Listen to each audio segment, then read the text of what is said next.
If this is your first time this morning or your first time back in a long time, thanks for joining us here in this room. Thanks for joining us online. Appreciate you being there. My name is Mike. I'm the lead pastor here at MCC, and you are here for a great Sunday because we are finishing up a series that we've been calling Four-Letter Words. If you've missed any of those, you can go to our website.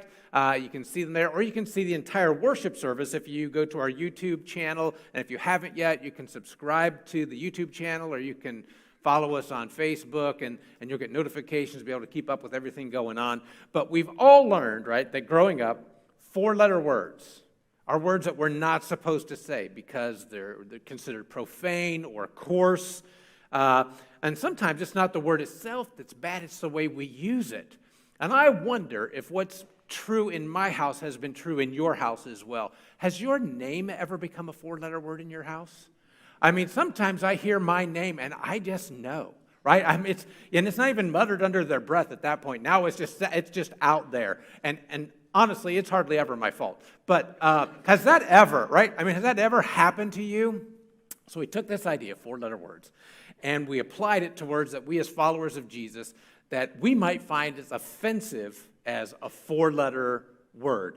And the first of the three four-letter words, first three of the four-letter words. Wow, that's really hard to put several numbers in one sentence. Good thing I don't do math. But the first 3 weeks, we talked about words that we consider four-letter words.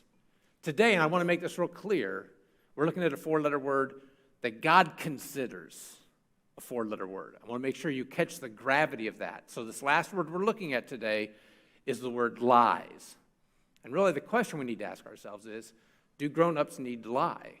It's just part of, what it takes to sort of get through life and to make things happen.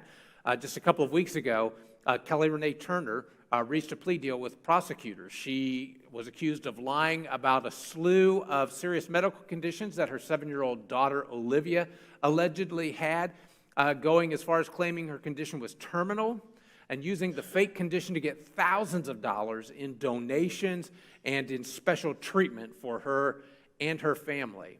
I don't know if you saw that or not. And I know there's no way in the world that no one here, right, would lie about something like that. And because when we talk about something like this and compare it to something like that, I don't do that. I mean, I might tweak the truth occasionally, right? Or I may exaggerate a little bit. It's not a total lie. It's just not, the total truth. But come on, everybody lies sometimes, right? I mean, how big of a deal can it be? Well, I don't know. Do you suppose any lies have been told on the global stage recently that might be a big deal? And we know the anxiety that lies of that magnitude cause. And listen, as you continue, even this morning, to get the news or notifications, the best response that we can have as the children of God is to be people who spend time on their knees because a chaotic world needs to see a church that finds peace in our eternal God. And I appreciate so much Eric's prayer this morning as we began. But we're aware of that, right? We already know on a big stage what lying does. But what about the lies in your world that don't impact the world? Does that make them okay? Well, let me ask. Do you think there were any lies told in your house this week? Just in your house. Suppose any lies were told in your house this week? How about in school? Do you think any lies were told in the school that you go to? I think any lies were told this week. How about at work? Any lies told at work this week? How about here? Already this morning. Think there were any lies told in this place today? I said earlier, God considers this a four-letter word. Look at what the Bible says. Proverbs 6, and I love the Message version on a couple of these. I wanted to make sure you got that. Here are 6 things God hates, and one more that he loathes with a passion. And just top 2, eyes that are arrogant. But number 2, a tongue that lies. Proverbs 12 tells us that God can't stomach liars. He loves the company of those who keep their word. In the New Testament, Paul would write this to the church in Colossae: since you have taken off your old self, don't lie to each other. If with that life being gone, don't lie. And all the way back in Leviticus, beginning of the Bible, right? do not lie. I mean, weren't you told that growing up? Wouldn't common sense tell us that people in general believe that lying is wrong? I love what Wayne Smith, he was a preacher down in Kentucky, very funny guy. He said, if you know you're lying and God knows you're lying, it's the same as telling the truth because two negatives make a positive. And he was kidding. He was just being funny. But people tend to live as if that's true. A new study shows that most people average fewer than 2 lies a day. And the way they wrote it, the way it reads, it's almost as if that's really good. We only tell 2 lies a day. Most of us only tell 2 lies a day. That's really good. We're averaging a really good number. Lying, they also found lying comprised 7% of total communication, and that 90% of all lies were little white lies. So not real big ones, just the little white lies. That's what the Bible calls little white lies. Oh, it's a phrase you'll never find in the Bible. And we lie to just about everyone. The better we know them, the more likely we are to have a serious lie with them. And when we refrain from lying, only 45% of the time do we refrain because it's wrong. I mean, most of the time it's things like fear of getting caught in the lie that's really gets us. And studies tell us that who lies the most. Do you think men or women lie the most? I got to tell you, first hour, the women all agreed that men lie the most. And you know what? They're right. We do. And we consider ourselves a better liar than you women. I mean, who are we lying to now, right? And young men lie more than old men. Why do we do that? If you've got your notes in the YouVersion app open, I've given you 5 reasons. I want to make sure you notice how I worded them. They'll also be on the screen. They're all in the first person. This offends God. I want you to be offended as well. So here we go. Here's the first one. I lie to impress people.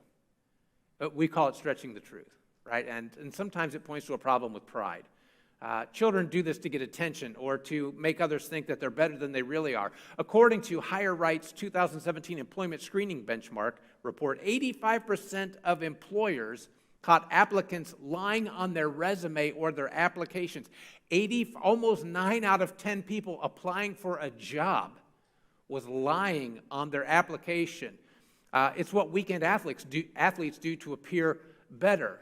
I read about one golfer who lied so much that when he did hit a hole-in-one, he put down a 0 on his scorecard. Okay. Well, it was funnier in my room when I was telling that to myself. Paul Harvey used to tell about the Stuttgart Golf Club in Germany. 4 men were shooting up onto an elevated green. One of the guys hit, and they couldn't find his ball. They assumed he thought it went kind of long, and so his friends were all looking in the tall grass, and while they were doing that, he pulled a ball out of his pocket and dropped it near the fringe and said, "I found it."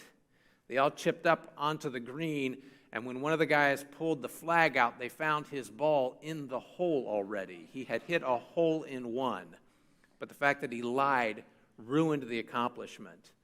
Paul Harvey went on to say that they kicked him out of the club, and he was the president of the club. You know, in the Bible, Ananias and Sapphira told this kind of lie, and they got kicked out too, which is kind of a Bible joke. But the second reason I lie is to avoid consequences. It's like the little kid in Sunday school who got his Bible verses mixed up and said a lie is an abomination to the Lord, but an ever-present help in times of trouble, right? But that's how we treat it sometimes. Proverbs 29 says, fear of man will prove to be a snare. In the Old Testament, you can go all the way back to the father of the Israelite nation. Abraham lied about Sarah being his sister, told her to lie about being his wife because he didn't trust God to protect him. In the New Testament, Peter denies knowing Jesus because he's afraid of being arrested.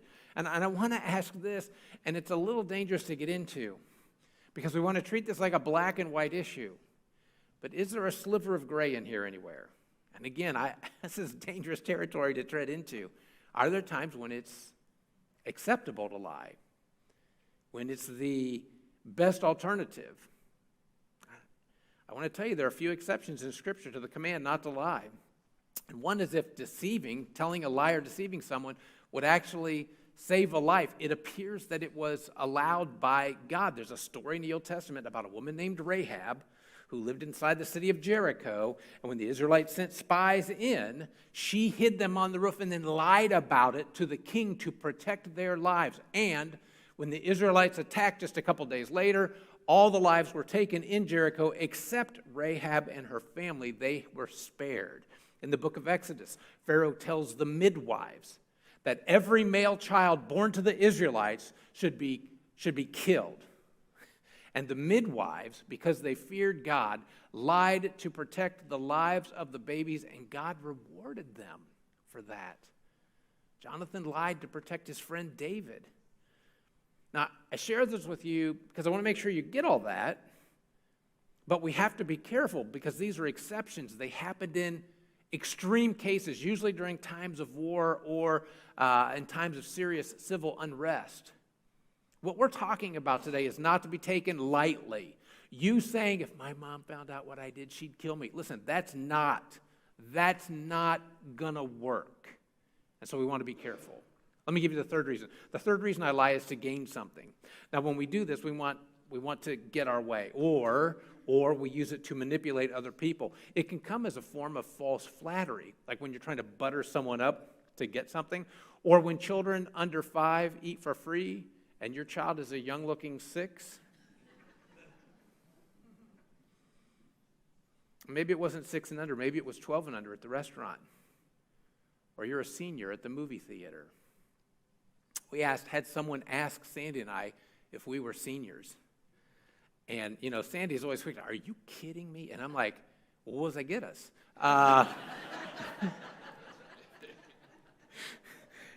She said, you just answer yes or no. I'm not allowed to ask you your age or show identification.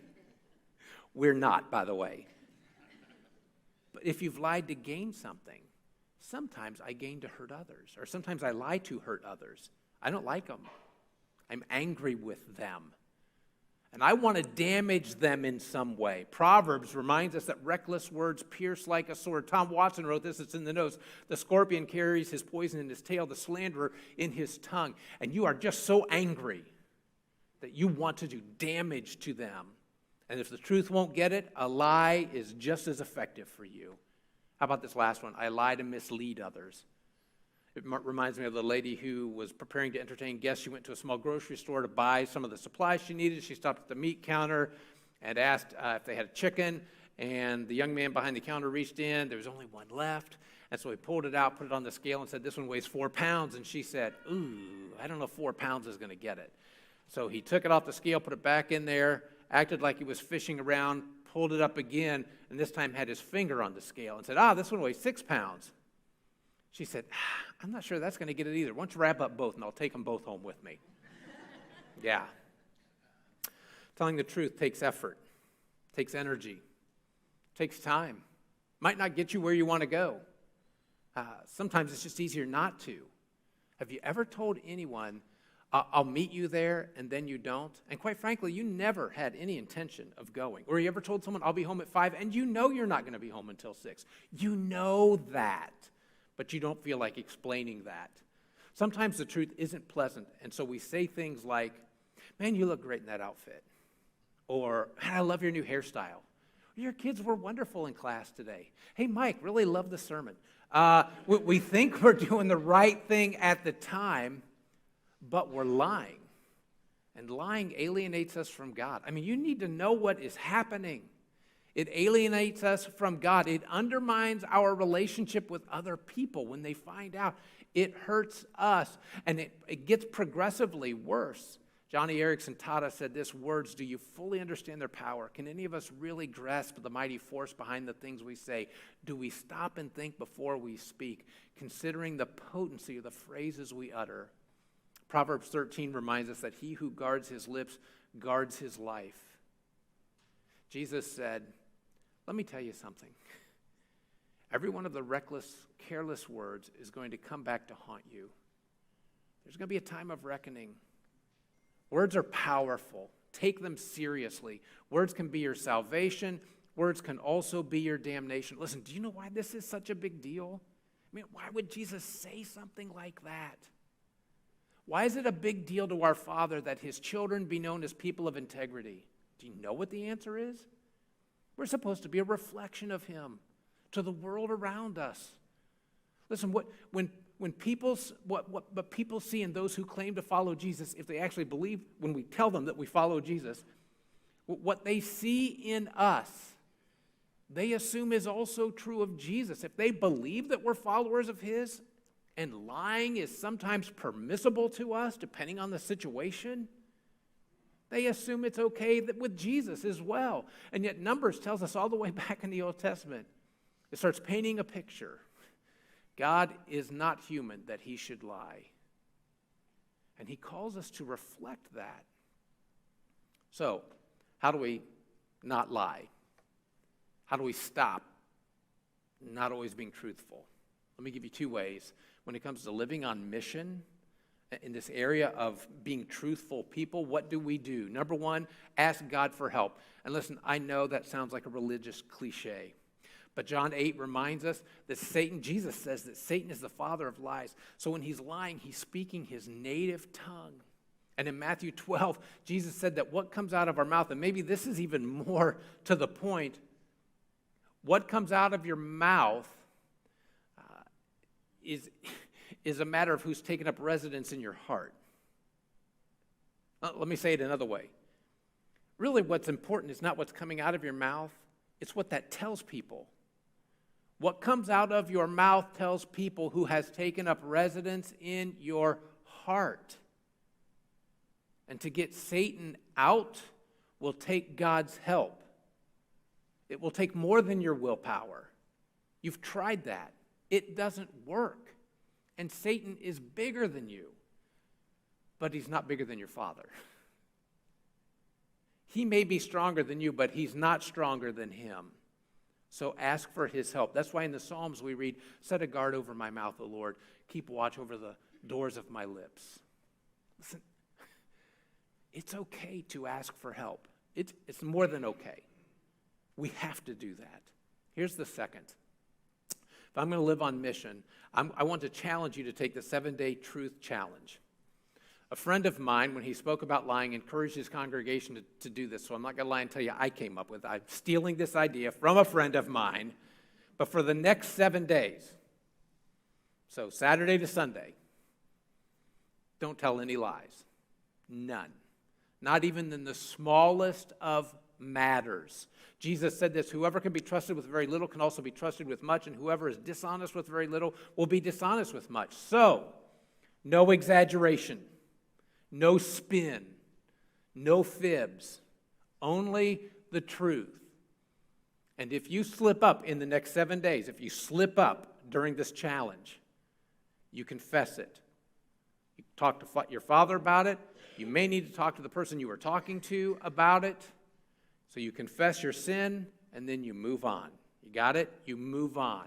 You may find, this will be very interesting, you may find that this may be the first week that you've ever lived in truth and in freedom from guilt. I like Proverbs 24. An honest answer is like a kiss on the lips. I mean, you like a kiss on the lips, right? Unless it's from your, aunt with the mustache. But Dick Alexander, who was a senior pastor of what's now called LifeSpring in Cincinnati, wrote this. It's in the notes. Really want you to take this home. They're timeless values and absolutes. We don't have to decide whether honesty is right. It is, always, whatever the cost. We don't need to ask whether it's easier or useful to lie. That doesn't matter because it's wrong, always. Promises are made to be kept. Vows are sacred. There is a higher authority. Yes, we are important as individuals, but we who have accepted God's call have acknowledged that immediate personal pleasure is not life's goal. We don't live for ourselves. We live for him. For the people of the world, honesty is sometimes the highest value. For the people of God, it's the starting point. It's square one. It's basic. Whether anyone else is honest or not, integrity is always worth it. For the rest of the world, it might be something they strive to attain. For us, it's kind of the starting line. When Paul would write to the church in Corinth about communion, he wrote this. So then whoever eats the bread or drinks the cup of the Lord in an unworthy manner will be guilty of sinning against the body and blood of the Lord. everyone ought to examine himself. Everyone ought to examine himself. When we come to this time of communion, before we eat of the bread and drink from the cup, everyone ought to examine themselves. So I'm asking you, calling you to think back to when you woke up this morning, to think back 24 hours, to go back a week. Have you struggled with truthfulness? Examine yourself. That means be truthful with yourself. Know yourself well enough. Examine yourself before we do this together. Because those who eat and drink without discerning the body of Christ eat and drink judgment on themselves. So as we prepare now to remember what Jesus did for us on the cross, we stop and examine ourselves. And we talk to God about our honesty. And you may need to talk to somebody in your family about your honesty. But we start by talking to God. And we confess what we need to confess to Him first. And I'm going to ask you during this time, because I'm going to give you a moment here to talk to God here in just a moment. Maybe you use that time to commit to Him to take this 7-day truth challenge. And you ask Him for help. Because you have an enemy who will try to get you to believe it's not that big of a deal if you just slip up once or twice. It's not, come on, this is not the world stage. No one's going to know. Someone will know. He's your dad. And He wants you to have a family resemblance so that when people look at you, they catch a glimpse of Him. So as we remember, we're to bear His image to our world with how we live, which includes our honesty. So if you would, I'm going to give you a moment to talk to God about that, and then I'll lead us through communion.